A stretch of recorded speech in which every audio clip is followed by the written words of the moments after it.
Et justement, pour parler de la situation en Guinée, nous joignons par Skype depuis Conakry Zachary Tamba, journaliste à Espace TV. Bonjour Zachary. Bonjour. Alors, un coup d'État militaire vient de renverser le président Alpha Condé qui est détenu par les militaires. Que sait-on des conditions de cette arrestation ? Écoutez, les tirs ont commencé hier aux environs de 4 heures du matin dans le centre d'affaires, le centre administratif et aussi le siège du pouvoir politique guinéen. C'est bien dans la commune de Kaloum, une des 5 communes de la capitale Conakry. De 5 heures à 10 heures du matin, heure universelle, des tirs nourris justement ont été entendus et suffisamment relayés sur les réseaux sociaux. Jusqu'à 10 heures justement, nous étions tous dans l'expectative, la Guinée qui retenait son souffle avant de découvrir une vidéo où l'on voit un certain colosse, c'est bien le colonel Mamadi Doumbouya qui prenait la parole et qui annonçait avoir capturé le président de la République, le professeur Alpha Condé, et qui annonçait par le même moment la dissolution de la Constitution, la dissolution d'autres des institutions de la République et l'ouverture très prochainement d'une transition. Alors justement, le GPS, le groupe des troupes spéciales, a annoncé avoir pris le pouvoir avec à leur tête, vous l'avez dit, Mamadi Doumbouya. Que sait-on au juste du chef des putschistes ? Le chef des putschistes, Mamadi Doumbouya, il faut le rappeler, s'est révélé à l'opinion, au peuple de Guinée, même au monde. C'était un illustre inconnu jusqu'en 2018. C'était à la faveur du carnaval du 2 octobre, à la fête nationale. Il y a donc 3 ans, il était à la tête du peloton, du groupement des forces spéciales des armées guinéennes. Il apparaissait.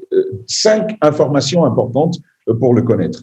Ça peut paraître inintéressant ailleurs, mais en Guinée, ça a tout son sens. Le lieutenant-colonel Mamadi Doumbouya est malinqué, tout comme le professeur Alpha Condé, pour un pays où la gouvernance s'est assez assise sur le facteur identitaire. C'est important à préciser. Donc, un malinqué de la même communauté que le président. Il a 41 ans et donc très relativement jeune, à la tête d'une troupe tout aussi jeune que lui.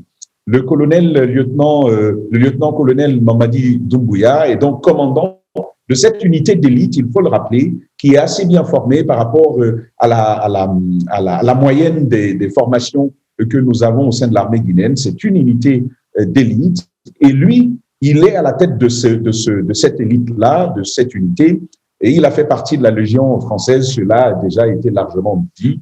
Il a dû quitter la Légion française pour répondre à l'appel justement de l'État guinéen. Il est officier de guerre avec une forte expérience, un peu plus d'une 14aine d'années d'expérience en opération, aussi bien en Afrique qu'en Europe et en Asie. C'est donc quelqu'un d'assez fort là-dessus. Et on va terminer sur le fait que le lieutenant-colonel Mamadi Doumbouya est titulaire d'un Master 2, donc c'est du Bac+5 en défense et dynamique industrielle. Il est également expert de la défense en management, commandant et stratégie. On a pu le voir, on sent que tout ceci a été bien planifié et très vite, même si, à un certain moment, le pouvoir de Conakry s'attendait à une action de sa part. Alors, une toute dernière question. La Constitution a été dissoute, on l'a vu. Un couvre-feu décrété jusqu'à nouvel ordre et les frontières ont été fermées. Quelles sont brièvement les perspectives et quelle suite peut-on attendre de ce coup d'État ? Il convient quand même de préciser, ça peut avoir de l'importance pour ceux qui sont spécialistes du droit. Les premiers mots étaient « nous dissolvons la Constitution », donc une Constitution dissoute. Et quelques heures après, sur les autres déclarations, c'est une Constitution qui est suspendue. Je rappelle que c'est une Constitution qui a fait l'objet de grandes polémiques et même de morts d'hommes sur le territoire guinéen. L'avenir nous dira ce qu'il en sera. Est-ce qu'on ira c'est une des perspectives par ailleurs, et c'est un des scénarios que je décline là. Est-ce qu'on ira en retour vers la Constitution de 2010 que le président de la République a dû simplement lever pour s'offrir un 3e mandat? C'est donc une question qui reste. Sur les perspectives, Au moment où je vous parle, il y a cette rencontre avec les anciens ministres.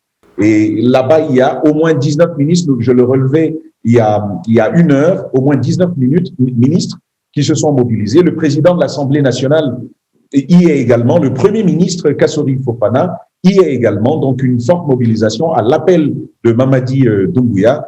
Maintenant, il y a des condamnations de principe.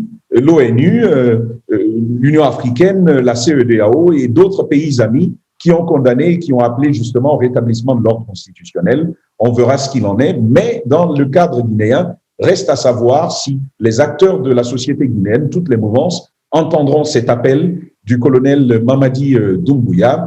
Qu'est-ce qui va être à la suite dans la gestion? Quelles actions vont être prises? Jusque-là, on ne sait pas. Est-ce qu'il y aura une transition qui va s'ouvrir?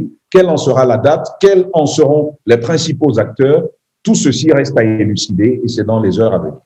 On suivra donc ce dossier avec vous. Merci Tamba Zakari. Je rappelle que vous êtes journaliste à Espace TV. Merci. Merci.